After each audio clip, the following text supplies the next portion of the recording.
Hello everyone, this week's focus is the Japanese yen. USD JPY is back near 159 and that puts one question straight back on the table.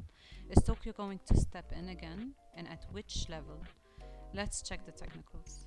Let's start with the backdrop. Japan's GDP came in better than expected. That's a positive signal for the economy. But energy costs are rising again, and that's where the yen's weakness becomes a political problem.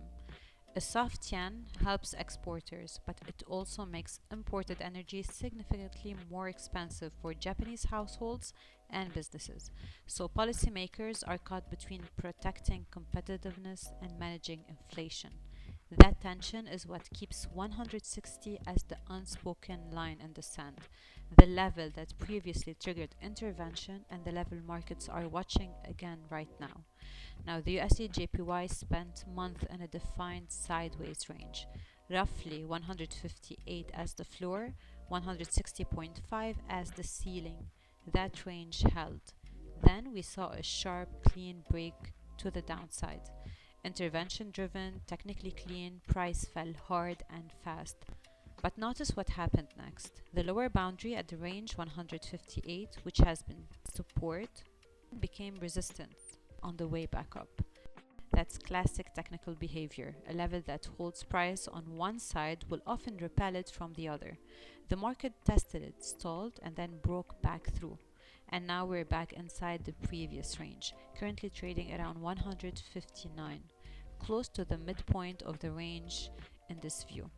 The upper boundary, that 160 to 160.5 area, is the next logical target if momentum holds.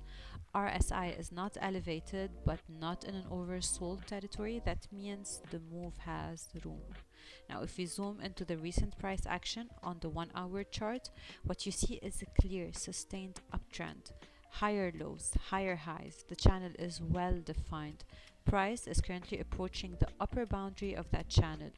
Two scenarios from here. Either it acts as resistance and we see a pullback toward the lower boundary of the uptrend, which would be healthy price action and would not break the formation at all, or momentum pushes straight through, which would be the more bullish signal and could accelerate the move toward 160.